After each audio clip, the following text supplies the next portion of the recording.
నమస్కారం. Ages news కి స్వాగతం. బులెటిన్ లో ముందుగా హెడ్లైన్స్ చూద్దాం. శ్రీ భవానీ లింగేశ్వర ఆలయంలో శివనామస్మరణతో తమ భక్తిని చాటుకుంటారు.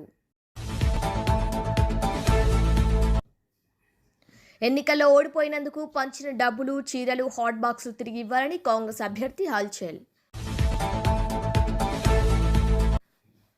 గూడెం మహిపాల్ రెడ్డి సమక్షంలో బీఆర్ఎస్ పార్టీలో చేరిన మరో వార్డు కౌన్సిలర్.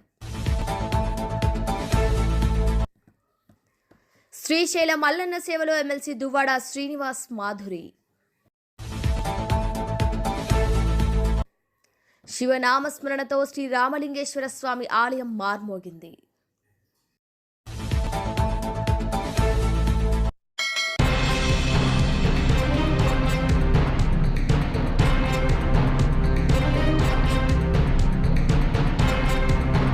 మహాశివరాత్రి పర్వదినం పండుగ సందర్భంగా ఆదివారం అహ్మదీపూర్ గ్రామంలో శ్రీ భవానీ లింగేశ్వరం ఆలయం ఉదయం నుంచి భక్తులు పెద్ద సంఖ్యలో తరలివచ్చారు. సాయంత్రం శ్రీ భవానీ లింగేశ్వరం ఆలయంలో శ్రీ విశ్వనాథ్ శర్మ పంతులు, గ్రామ సర్పంచ్ బ్యాగరి ప్రభాకర్, ఉప సర్పంచ్ గోపాల్ రెడ్డి, వార్డు మెంబర్లు, గ్రామ ప్రజలు ప్రత్యేకమైన పూజలు చేసి ఆలయంలో భవానీ లింగం 1100 దీపాలను నిర్వహించిన సందర్భంగా దీపాలను వెలిగించి అనంతరం భక్తులు పెద్ద ఎత్తున వచ్చి దీపాలను వెలిగించారు. ఈ సందర్భంగా విశ్వనాథ్ శర్మ పంతులు మాట్లాడుతూ, హిందువుల ముఖ్య పండుగల్లో మహాశివరాత్రి ఒకటి. శివయ్య భక్తులు పరమశివుని భక్తి శ్రద్ధలతో కొలిచేందుకు శివుడికి ప్రీతికరమైన మహాశివరాత్రి నాడు అభిషేకాలు, ఉపవాసాలు, జాగరణ, శివనామస్మరణతో తమ భక్తిని చాటుకున్నారు. కోరిన కోరికలు తీర్చి బాధలు తొలగించే శివయ్యను ప్రసన్నం చేసుకునేందుకు శివ పూజలు నిర్వహిస్తారు. మహాశివరాత్రి వేళ చాలా మంది ఉపవాసాలు, జాగారాలు చేస్తుంటారు. అయితే ఉపవాసం చేస్తే ఆరోగ్యానికి మంచి జరుగుతుంది. ఆలయానికి ప్రతి ఏడాది వచ్చి ఆ మహాదేవుడికి పూజలు చేస్తూ దర్శించుకోవటం జరుగుతుందన్నారు.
ఈరోజు శివరాత్రి సందర్భంగా మా అమదీపురం గ్రామ ప్రజలకందరికీ శుభాకాంక్షలు, శుభాశీస్సులు. ఈరోజు అమదీపురంలో వెలిసినటువంటి భవానీ రామలింగేశ్వర స్వామి యొక్క దేవాలయంలో సహస్ర దీపాలంకరణ సేవ జరిగింది. ఆ భవానీ శంకరుడు మా గ్రామాన్ని, మా దేశాన్ని, మా రాష్ట్రాన్ని, మా ఊరును చల్లంగా కాపాడాలని మనస్ఫూర్తిగా విశ్వేశ్వరుని వేడుకుంటున్నాం. హర నమ పార్వతీపతయే హర హర మహాదేవ హర. రాజా రామచంద్ర స్వామి భగవానికి జై. ఆంజనేయ స్వామి భగవానికి జై.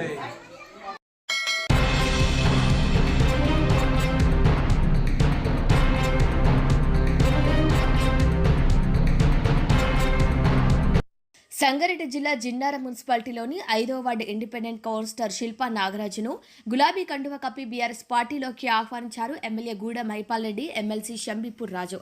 దీంతో జిన్నారం మున్సిపాలిటీలో 10కి పెరిగింది బీఆర్ఎస్ అభ్యర్థుల బలం. కాంగ్రెస్ 6, బీజేపీ 4 ఉండటంతో మున్సిపల్ పీఠం బీఆర్ఎస్ కైవసం చేసుకునే అవకాశం ఉంది.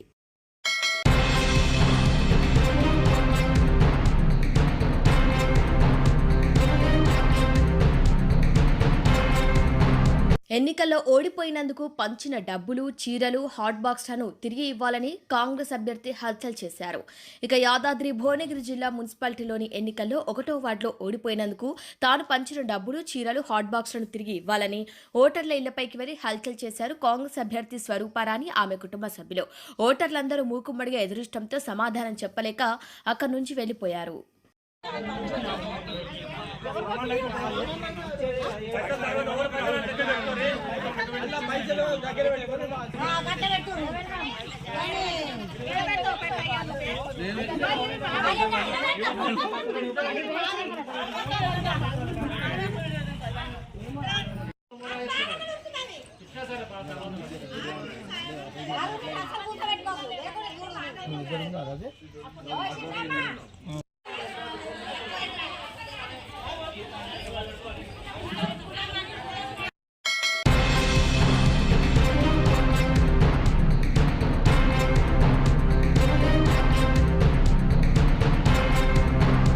నలభై ఒక రోజుల పాటు మండల దీక్ష చేసిన శివస్వాములు మహాశివరాత్రి రోజున మాల విరమణ చేశారు.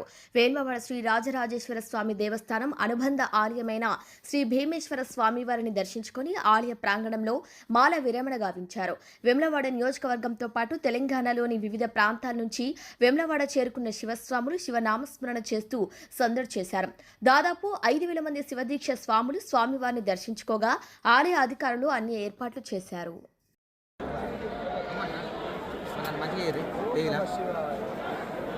ओम नमः शिवाय हर हर महादेव ओम नमः शिवाय ओम नमः शिवाय ओम नमः शिवाय ओम नमः शिवाय ओम नमः शिवाय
ओम नमः शिवाय ओम नमः शिवाय नमः शिवाय ओम नमः शिवाय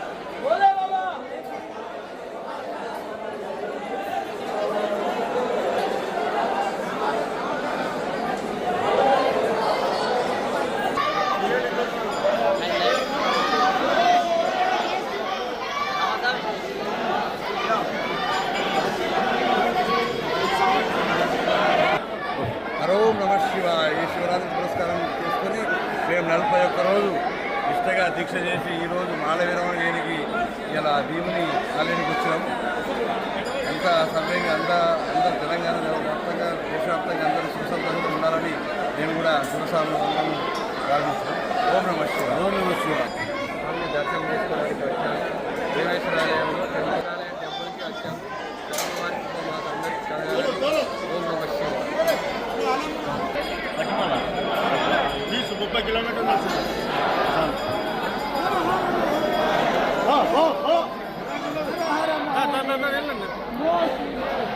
తగ్గిందా లైన్ తగ్గిందా ఉన్నారా 5,000 మంది అయిపోయినా.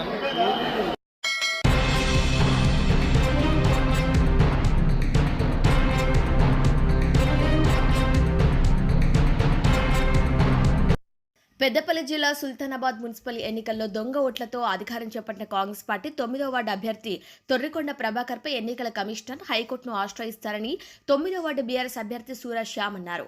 ఆదివారం మండల కేంద్రంలో ఏర్పాటు చేసిన విలేకరుల సమావేశంలో మాట్లాడుతూ అధికారమే లక్ష్యంగా కాంగ్రెస్ పార్టీ అనేక అవినీతి అక్రమాలకు పాల్పడుతోందని, ఎదుటి అభ్యర్థులను బెదిరిస్తూ తమ కాంగ్రెస్ పార్టీ అభ్యర్థుల విజయం కోసం ఎంతటికైనా దిగజారిపోయారని అన్నారు. 9వ వార్డులో కాంగ్రెస్ పార్టీపై గెలుపొందిన ప్రభాకర్ ఇంటి నెంబర్ 6-144/1 గల ఇంట్లో కేవలం 6 ఓట్లు మాత్రమే ఉన్నాయని, 5వ వార్డు, 10వ వార్డు, 7 వార్డులతో పాటు హైదరాబాద్లో నివసించే వారి ఓట్లను తన ఇంటి నెంబర్పై BLO సహకారంతో ఆధార్ కార్డులను మార్పిడి చేసి ఓట్లను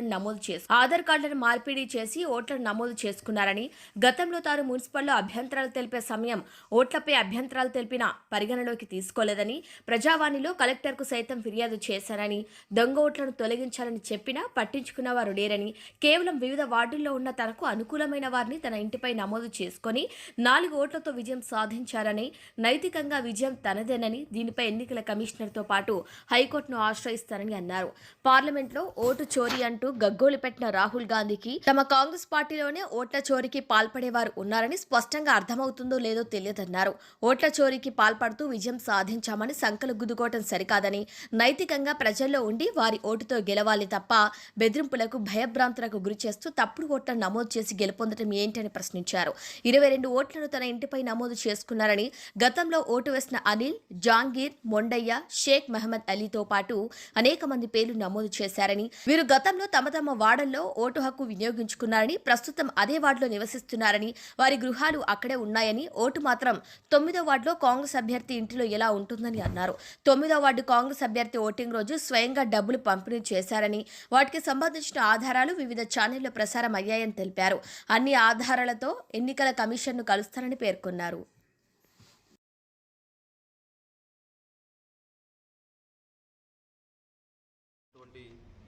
మున్సిపల్ ఎన్నికల్లో బీఆర్ఎస్ పార్టీ అభ్యర్థిగా 9వ వార్డు నుండి నేను పోటీ చేయడం జరిగింది. అదేవిధంగా కాంగ్రెస్ పార్టీ అభ్యర్థిగా తొర్రికొండ ప్రభాకర్ గారు పోటీ చేయడం జరిగింది. మరి మొన్న జరిగిన ఫలితాల్లో నేను 2 ఓట్ల స్వల్ప తేడా ఓట్లతో ఓడిపోవడం జరిగింది.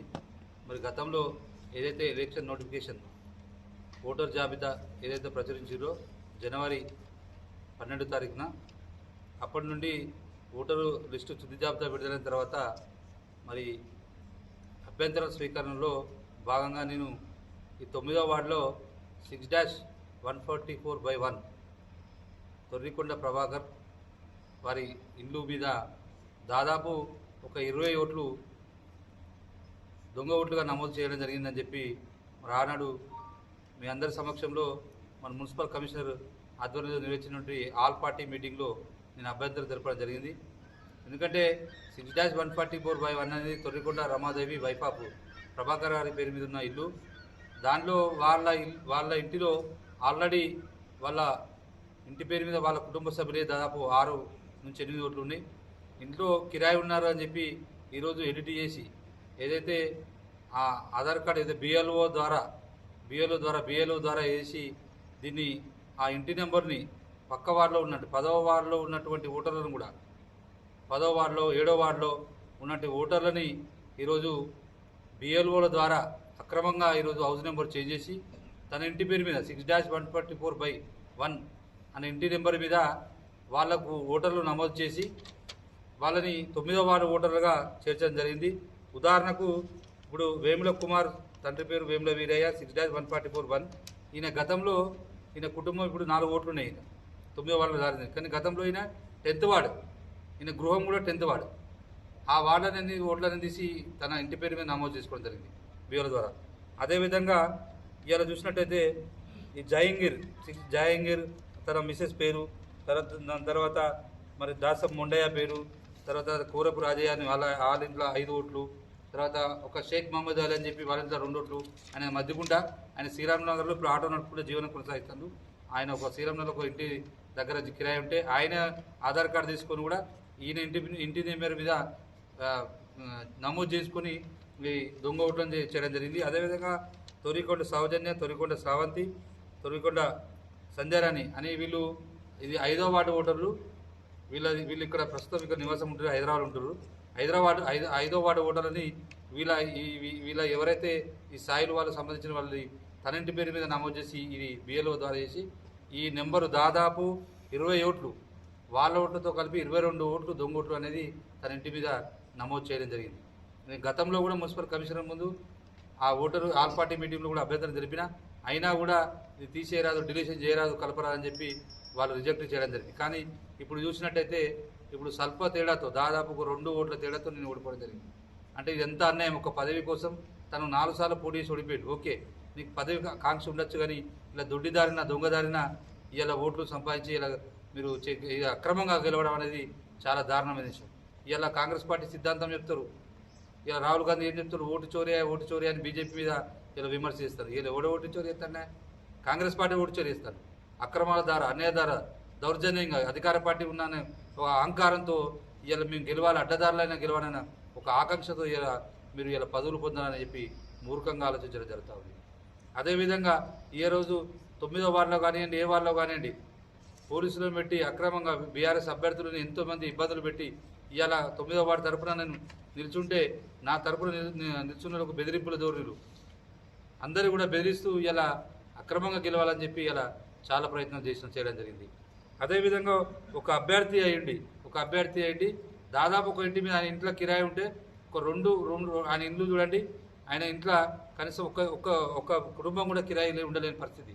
అయినా కూడా 20 ఓట్లు, దాదాపు 20 ఓట్లు. ఎంత మూర్ఖం అంటే పక్క వాళ్ళు ఉన్నట్టు గతంలో వాళ్ళ ఈ హౌజు పక్క వాళ్ళు ఉంటాయి, గతంలో వాళ్ళు పక్క వాడ ఓటర్ అయి ఉంటారు, కానీ ఇప్పుడు మాత్రం 9వ వార్డులో ఓట్లు వచ్చింది. ఇదేందా ప్రశ్నిస్తే అధికారులు స్పందించరు. ఇలా స్పందించడంతో ఇప్పుడు ఏమైంది, ఇంత చేసినా, ఇంత అక్రమంగా అన్యాయాలు చేసినా కూడా ఇవాళ కేవలం గెలిచింది 2-3 ఓట్లతోనే. నైతిక విజయం మాదే. ఇది ఎంత అన్యాయం అంటే మేము చాలా ప్రశ్నించడం, ఓట్ల ద్వారా ఏదన్నా ఉంటే మన పలుకుబడి ద్వారానో లేకపోతే ప్రజా ఆశీస్సుల ద్వారానో గెలవాలి, కానీ ఇలా దొంగ ఓట్ల ద్వారా మేము గెలిచి ఇలా మేము విరవేగిద్దాం అంటే కాదు. అదేవిధంగా ఇలా ఎంత కాంగ్రెస్ నాయకులు 9వ వాళ్ళ ఒక పెద్ద మనిషి ఉంటాడు, ఆయన సింగిల్ విండో చెరువు 2 సార్లు వేసిండు, ఒకసారి జిల్లా డైరెక్టర్ వేసిండు, ఆయన డైరెక్ట్ సింగిల్ బూత్ల 17 నెంబర్ బూత్ల 18 నెంబర్ బూత్ల ఇలా ఏజెంట్గా కూర్చొని డైరెక్ట్ ఓటర్లని చేయకూడదు కోటేమని చెప్పిండు. ఆయన ఒక జిల్లా స్థాయి నాయకుడు అని చెప్తాడు, ఆయన కూడా ఒక చిన్న స్థాయి ఏజెంట్ కూర్చొని ఇలా ఓటర్లని చేయకూడదు అని చెప్పి మభ్యపెట్టడం జరిగింది. అంటే గెలవడానికి ఏ రకంగా అడ్డదారులు దొక్కలను వాళ్ళంతా అడ్డదారులు దొక్కడం జరిగింది. తప్పకుండా ఎదుర్కొంటాం. ఎందుకంటే మేము ఉద్యమాల ద్వారా వచ్చినాం, పైరవుల దారును లేకపోతే పైసల దారును ఇలా పొలిటికల్స్ రాలేదు, పోరాటాల ద్వారా వచ్చిన వాళ్ళం. తప్పకుండా నిత్యం పోరాటం చేస్తాం. ఇవి మాకేం కొత్త కాదు. నేను గతంలో కూడా 3 ఓట్లతో నడిపోయినా, ఇప్పుడు 2 ఓట్లతో నడిపోయినా. నా పార్టీ కూడా కొంచెం బీఫామ్ తొందరగా ఇవ్వకపోవడం జరగాలి, నాకు అన్యాయం జరిగింది. అయినా కూడా నాకున్న స్థాయిలో నేను నిరుపేద బిడ్డలైనా కూడా నేను నా గెలుపు కోసం కృషి చేసిన, ప్రజల ఆశీస్సులు ఇచ్చిరు. సరే ఏదో ఈ దొడ్డిదారిన దొంగోట్లతో గెలిచి తప్ప ప్రజల ఆశీస్సుతో వాళ్ళు గెలవలేని సందర్భంగా తెలియజేస్తా ఉన్నా. అదేవిధంగా ఇట్టి విషయం తప్పకుండా మేము అందరం కలిసి మాట్లాడి న్యాయస్థానంలో కూడా పోరాటం చేయడానికి మేము సిద్ధాంతంగా ఉన్నాం. ఎట్టి పరిస్థితుల్లో వదిలిపెట్టే ప్రసక్తి లేదు. మరి వాళ్ళు కూడా ఆలోచించాలి. అదేవిధంగా మీరు చూసిరు, ఇప్పుడు ఇదే గెలిచిన ప్రభాకర్ అనే వ్యక్తి ఓటింగ్ రోజే బహిరంగంగా డబ్బులు పంచుతూ దొరకడం జరిగింది. ఇవన్నీ వార్తల విషయాల రావడం కూడా మీరు అందరూ చూసిన విషయమే. ఇలా ప్రజలని డబ్బు ద్వారానో అధికారం ద్వారానో దొంగ ఓట్ల ద్వారానో ఇలా బెదిరించి మభ్యపెట్టి ఇలా పదవులు పొందురు తప్ప మీరు ప్రజల ఆశీస్సుతోని పదవి పొందలే అని చెప్పి సందర్భంగా తెలియజేస్తా ఉన్నా. తప్పకుండా ఇట్టి విషయంపై మేము ఆలోచించి న్యాయస్థానంలో పోరాటం చేస్తాం. తప్పకుండా వాళ్ళని వదిలిపెట్టాం. రేపు రాబోయే రోజుల్లో గట్టిగా బుద్ధి చెప్పడానికి మేము సిద్ధంగా ఉన్నాం తెలియజేస్తా ఉన్నాం.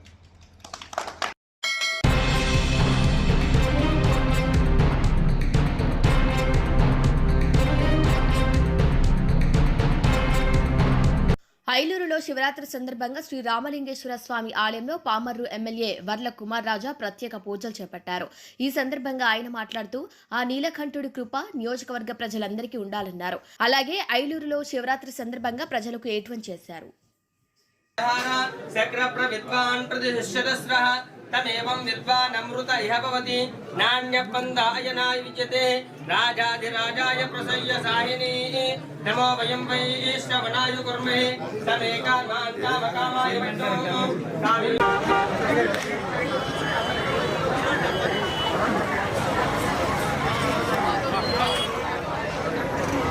పరమేశ్వర్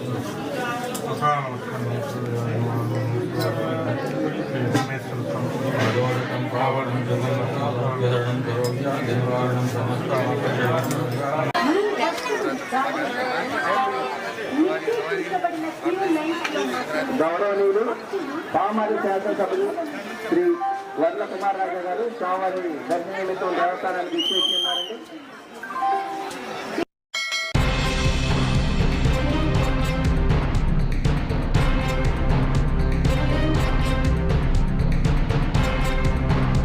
శ్రీశైలం మహాశివరాత్రి సందర్భంగా శ్రీశైలం మల్లికార్జున స్వామి బ్రహ్మరాంబాదేవిని బిగ్ బాస్ స్వయం తనుజ, ఎమ్మెల్సీ దువ్వాడ శ్రీనివాస్, మాధురి దర్శించుకున్నారు. వీవీఐపీ క్యూ లైన్ ద్వారా శ్రీ స్వామి అమ్మవారి దర్శనానికి వచ్చారు. మహాశివరాత్రి బ్రహ్మోత్సవాలు, పైగా మహాశివరాత్రి పర్వదినం కావడంతో పరమశివుడి ఆశీస్సుల కోసం వచ్చామని, తెలుగు రాష్ట్రాల ప్రజలకు మల్లన్న ఆశీస్సులతో సుఖ సంతోషాలతో ఉండాలని కోరుకున్నానని, అలాగే శ్రీశైలం మల్లన్నను శివరాత్రి రోజున దర్శించుకోవటం తన అదృష్టమని ఎంతో ఆనందంగా ఉందన్నారు దువ్వాడ శ్రీనివాస్.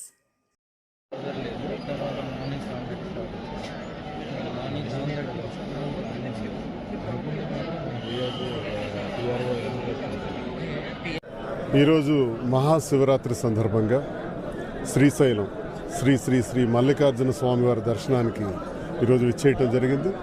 మరి ప్రజలందరూ కూడా లక్షలాది మంది భక్తులు 2 రాష్ట్రాల నుంచి, ఇతర దేశాల నుంచి కూడా విచ్చేస్తున్నారు. మరి స్వామివారిని అందరూ కూడా కళ్ళారా చూసి సంతోషంగా ఆ గొప్ప అనుభవాన్ని పొందుతున్నారు. మరి స్వామివారి ఆశీస్సులు అందరికీ ఉండాలని, ఆయురారోగ్యాలతో అష్టైశ్వర్యాలతో అందరికీ చల్లగా ఆ భగవంతుడు, ఆ పరమేశ్వరుడు చూడాలని కోరుకుంటున్నారు. శ్రీశైలం దర్శనం మహాశివరాత్రి రోజు చాలా అదృష్టం. అసలు ఈ భాగ్యం భగవంతుడు కల్పించారు. ఆ పరమేశ్వరుడు కల్పించినందుకు మా జన్మ ధన్యమైంది. నేను, మాధురి, మరి తనుజ అందరం కూడా కలిసి వచ్చాం. దర్శనం బ్రహ్మాండంగా జరిగింది. మరి చాలా సంతోషిస్తున్నాం.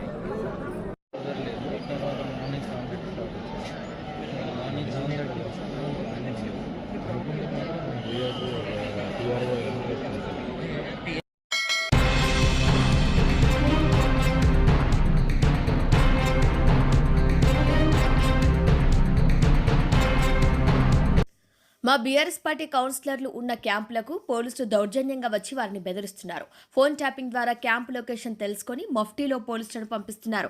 బీఆర్ఎస్ పార్టీకి మద్దతు తెలిపే ఇండిపెండెంట్ అభ్యర్థులను లాక్కునే ప్రయత్నం చేస్తున్నారంటూ ఆర్ఎస్ ప్రవీణ్ కుమార్ అన్నారు. గ్రౌండ్లో ఏం జరుగుతున్నదంటే, ఎక్కడ కాంగ్రెస్ వాళ్ళు మరి మిగతా ప్రతిపక్షాల వార్డ్ మెంబర్లను, అంటే కౌన్సిలర్లను, కార్పొరేటర్లను తీసుకుపోతారని చెప్పి ఎవరికి వాళ్ళు క్యాంపులు పెట్టుకున్నారు. ఇబ్రహీంపట్నంలో మెజారిటీ వచ్చింది బీఆర్ఎస్కు. అందరికన్నా ఎక్కువ స్థానాలు బీఆర్ఎస్ చేతులు ఉన్నాయి. వాళ్ళు రేపు ఎలక్షన్కు పోతే వాళ్ళెంబడి ఒక ఇండిపెండెంట్ స్వచ్ఛందంగా నేను మీ వెంబడే ఉంటానని వచ్చారు. వాళ్ళందరూ క్యాంపులో ఉంటే వాళ్ళు ఎక్కడ క్యాంపులో ఉన్నారో టెలిఫోన్ ట్యాపింగ్ల ద్వారా, అదేవిధంగా సర్వైలెన్స్ టూల్స్ ద్వారా కనుక్కొని అక్కడికి లోకల్ పోలీసు వాళ్ళని పంపించారు. ఇంత దౌర్జన్యం ఎందుకు సార్? పోలీసు వాళ్ళ డ్యూటీ ఏంది? ఎవరు క్యాంపులు పెట్టుకుంటుంది వాళ్ళ ఇష్టం, వాళ్ళు క్యాంపులలో ఉంటారు. వాళ్ళు ఏమైనా మర్డర్లు చేసి క్యాంపులో కూర్చున్నారా? వాళ్ళు ఏమన్నా దొంగతనాలు చేసి క్యాంపులో కూర్చున్నారా? లేకపోతే మన సుల్తాన్ బజార్లో పట్టపగలే తుపాకీతో కాల్చి డబ్బులు ఎత్తుకపోయినారా వాళ్ళు ఏమన్నా? అక్కడికి 3 యూనిఫామ్లు ఉన్న పోలీసు వాళ్ళు వచ్చి ఏం జరుగుతుంది ఇక్కడ, ఏంది ఈ క్యాంపులు ఎవరెవరు ఉన్నారు అని రావడం. ఎందుకండి ఇంత మీకు కసి, ఆరాటం? నాకు ఈ దుర్మార్గం, దౌర్జన్యం. ఇంకా కొన్ని చోట్ల మఫ్టీలో ఉండే కానిస్టేబుల్లను కౌన్సిలర్ల రూపంలో కొన్ని క్యాంపులకు చొప్పించిండ్రు. అవసరమా? కొన్ని చోట్లయితే రోడ్డు మీద నుంచి ఎత్తుకొని పోయినరు. ఇంతకుముందు నేను బీఎస్పీ లీడర్లతో మాట్లాడినా. ఈ మెదక్లో, దాని తర్వాత మేడ్చల్లో, ఆలియాబాద్ దగ్గర వాళ్ళిద్దరిని ఎత్తుకొని పోయినరు.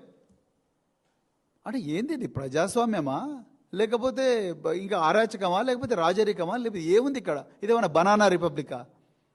తెలంగాణ పోరాటాలు చేసి 1300 మంది అమరవీరులు మరి కేసీఆర్ గారి నాయకత్వంలో వీరోచిత పోరాటం చేసి తెచ్చుకున్న తెలంగాణలో ఇంత దుర్మార్గమా?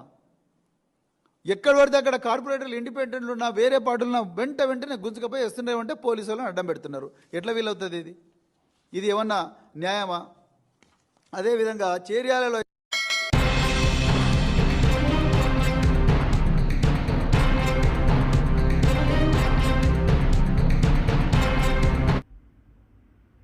బులెటిన్ ముగించే ముందు హెడ్లైన్స్ మరొకసారి. శ్రీ భవానీ లింగేశ్వర ఆలయంలో శివనామస్మరణతో తమ భక్తిని చాటుకుంటారు. ఎన్నికల్లో ఓడిపోయినందుకు పంచిన డబ్బులు, చీరలు, హాట్ బాక్సులు తిరిగి ఇవ్వాలని కాంగ్రెస్ అభ్యర్థి హల్చల్. గూడెం మహిపాల్ రెడ్డి సమక్షంలో బీఆర్ఎస్ పార్టీలో చేరిన మరో వార్డు కౌన్సిలర్. శ్రీశైలం మల్లన్న సేవలో ఎమ్మెల్సీ దువ్వాడ శ్రీనివాస్ మాధురి. శివనామస్మరణతో శ్రీ రామలింగేశ్వర స్వామి ఆలయం మార్మోగింది.